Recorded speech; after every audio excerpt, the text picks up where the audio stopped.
Can a piece of carbon change the fate of a whole season? Red Bull has just released a new floor in Miami, and could be the beginning of his return to the top. But do they really have to lie with McLaren? Red Bull did not reach 2025 simply with a car behind his rivals. He arrived with a fractured structure, a technical philosophy in crisis, and a media pressure on the verge of collapse. What began as a simple performance drop in 2024 ended up unmasking much deeper problems in the organization. The RB20, the car with which Max Verstappen won his fourth title, did more for the inertia of a huge talent than for a really dominant platform. While Verstappen saved the Carrera furniture after Carrera, the team made strategic mistakes, suffered with aerodynamic balance, and worse, lost key personnel. High-level technicians left Milton Keynes towards direct rivals, and the internal cohesion of the team, which once was its distinctive seal, was slowly eroding. The ghosts that once consumed historical teams such as Ferrari or McLaren in past decades began to appear in Red Bull. Internal disputes, precipitated decisions, and an environment where the main pilot, however very world champion, began to question the course of the team. Verstappen, next to its surroundings, already publicly suggested that if the car was not up to it, its future could also be in discussion. And he said it seriously. Performance clauses exist for something. The threat was real. Meanwhile, his partner Liam Lawson starred in one of the worst seasons of any pilot in the modern history of the team, which resulted in a drastic decision. It was replaced by Yuki Tsunoda in the middle of Asian Tour. A change that did not solve the real problem but revealed despair. While Red Bull was discussed between technical changes and last-moment adjustments, McLaren was already several steps forward. What began as a promise in the second half of 2023 was consolidated as total hegemony in 2024. The team led by Andrea Stella not only limited himself to evolving his car, he transformed his full approach. From the aerodynamic base to decision-making protocols, everything was refined with surgical precision. Lando Norris, backed by a structure that finally exploited his talent to the maximum, became the most regular pilot of the grill, and Oscar Piastri, the young Australian prodigy, ceased to be a promise to become a constant threat. McLaren's domain was confirmed with the Construction Championship, but the most alarming for his rivals was not the title itself, but how they got it. With consistency, efficiency, and a car that was not only fast but extremely versatile. Under wet conditions, with difficult tires in technical or high-speed paths, the MCL38 and now its evolution MCL39 always responded. The internal trust was so great that even in preseason 2025 they chose to hide their real rhythm, working more in configurations than in times of return. A clear sign that they knew they had a winning car in hand, and that they were in no hurry to prove it. In this panorama of contrasts with consolidated McLaren and Red Bull trying to hold, the Miami 2025 Grand Prix arrived. And with it, the new floor of the RB21. A seemingly small piece, but that it could be the first tangible gesture that Red Bull is not willing to surrender. Not yet. But will it be enough? In the heart of each modern Formula One car, the floor represents much more than a hidden surface under the car. It is the core of the soil effect, the element that allows the air to flow in a controlled way and generate a brutal suction that literally hits the car to the asphalt. In the case of RB21, Red Bull has focused its efforts on this key part to try to reverse a turbulent start of the season. The new floor presented in Miami is not simply a visual update, it is a meticulous restructuring of one of the most complex and determining components of the car. The first major modification lies in the relocation of internal fences, small but critical structures located next to the Venturi channels. In theory, they guide the air flow efficiently under the car to maximize negative pressure. Red Bull not only repositioned them, but refined their orientation and height so that they could maintain a more laminar flow even when the car operates at the limit of its height range, something that had been a headache especially on tracks with abrasive asphalt or aggressive curbs. This adaptation allows the RB21 to maintain its aerodynamic load even when the chassis is compressed in braking or passing through high-load curves, a condition where sudden aerodynamic losses suffered before, causing survival or instability in the rear axle. The second change, less obvious but equally important, is the redesign of the praised profile on the edge of the floor. This marginal section, often ignored by casual eyes, now has a greater local curvature that generates more powerful vortices. These vortices act as a kind of dynamic barrier, helping to aerodynamically seal the airflow under the car and preventing it from being diluted by the sides. It is a similar principle to the one used at the ends of the ailerons, but taken to the plane of the soil effect. This improvement enhances the so-called ground effect sealing, crucial so that the car does not lose adherence when passing from straight areas to closed curves, where turbulence can destabilize the flow if they are not well controlled. The approach chosen by Red Bull was clearly conservative, but with a surgical strategy. Instead of a radical redesign that compromised the general balance of the car, a calculated evolution was chosen. Paul Monahan, a team technical manager, described him as an incremental improvement, but with deep implications. And this is key.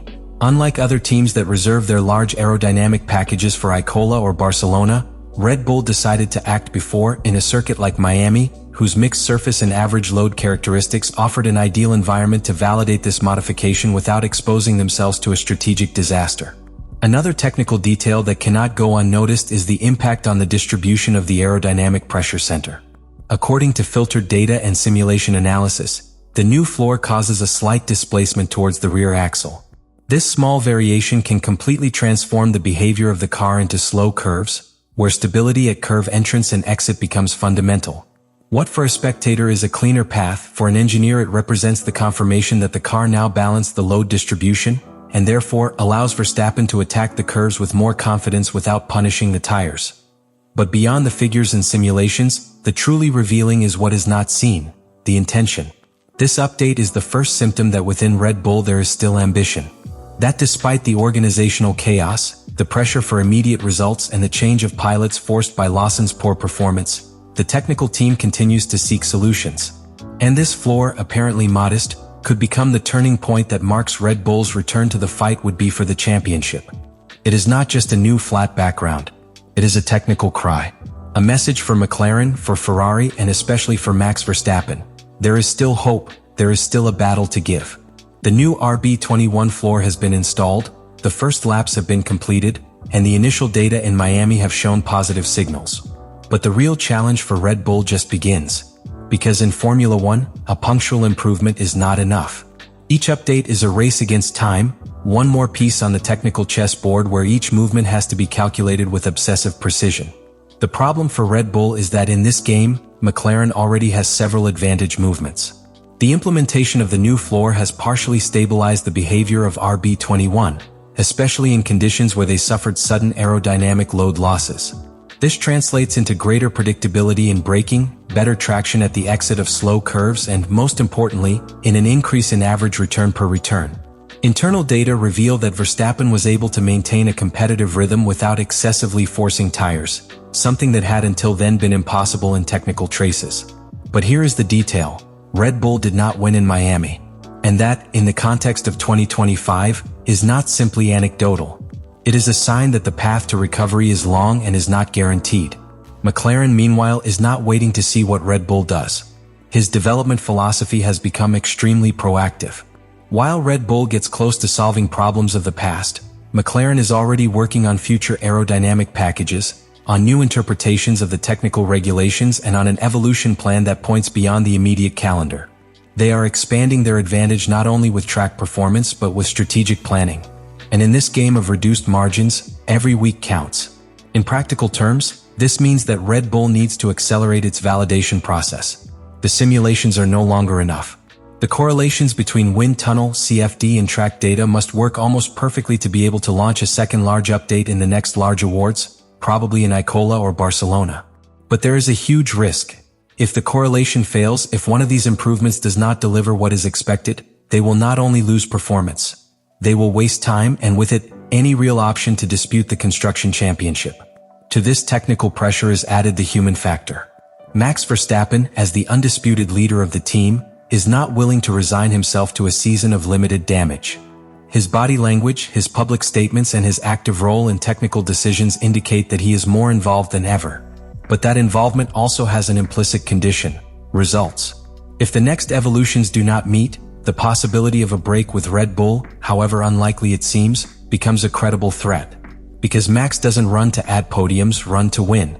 And the team knows. Yuki Tsunoda's situation also comes into play. Although its role is secondary against Verstappen, its performance will be key to validating new pieces, experimenting with extreme configurations, and downloading part of the technical pressure of the number one car. If Tsunoda does not yield to the expected level, the operational margin of the team is further reduced, and with it, the reaction capacity against McLaren and Ferrari. We are, then, at a turning point. The new floor has been an improvement, yes. He has given air, has stabilized a base that staggered. But the real impact of this update will not be measured only by what he did in Miami, but for what allows to build later. In a season where each tenth can define championships, Red Bull cannot afford errors. There is no space for false steps. It only remains to advance, fast, intelligent, and without hesitation. Because if they do not, the story will not remember the new RB21 floor as the beginning of a comeback, but as the last failed attempt of a giant who stopped evolving just when they needed it most. The question seems simple, but hides a huge complexity. Is it the new RB21 floor simply a more technical improvement? Or are we facing the first real step of Red Bull to change the course of the 2025 season? In Formula One, not all updates are the same. Some are designed to meet the minimum, to stabilize a platform that has begun to show fissures. Others, however, are born with a much deeper intention, being the restart point, the milestone from which a whole campaign is redefined. Red Bull has made great improvements before, but in 2025 the context changes everything. The team not only needs to recover lost time in the technical, also needs to rebuild internal confidence, restore their public image, and above all, demonstrate to its star pilot Max Verstappen that they still have the ability to create a winning car. And if this new floor is not the beginning of a clear trend of sustained improvement, it will be insufficient. Because Red Bull does not compete for isolated podiums, compete for titles. The pressure does not only come from the track, it comes from the design office, from investors, from the press that each movement questions, and from within the garage itself, where Verstappen has already shown that it is not willing to endure another year in containment mode. McLaren, meanwhile, continues to improve its machine with clinical precision. They have not shown signs of weakness. Each past error was analyzed, corrected, and overcome. Now they play from a position of power, and Red Bull needs more than a good career to change the narrative. They need a pattern. They need this new floor not only to give them speed, but act as a technical platform for future more aggressive evolutions.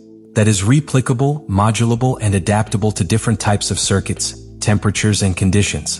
Because if it is not, they will be stagnant again in that cycle of micro-adjusts that do not solve the structural problems of their car. And the question becomes even more interesting when contemplated from the perspective of the championship. McLaren leads with authority. Mercedes, despite its limitations, has sneaked into the conversation. Ferrari, although inconsistent, has flashes that keep it on the stalking. If Red Bull fails to chain a series of dominant results very soon, the championship could become unattainable before the summer stop. Time is not on your side. Every weekend without a clear performance response away from the goal. So let's go back to the question. Is this new floor a real solution or just a transient illusion? The answer is not in a single race. It is built over time with each new improvement package, with each free session, each classification, and each career stint. Because in a season where the difference between success and failure can be in a couple of tenths, which today seems a step forward, tomorrow could be irrelevant if it is not accompanied by vision, consistency, and continuous evolution. Not if Red Bull can win a race, but if he has finally found a royal road back to the front of the grill. Because if he has not done so, then this season and perhaps this cycle will have come to an end long before anyone expected.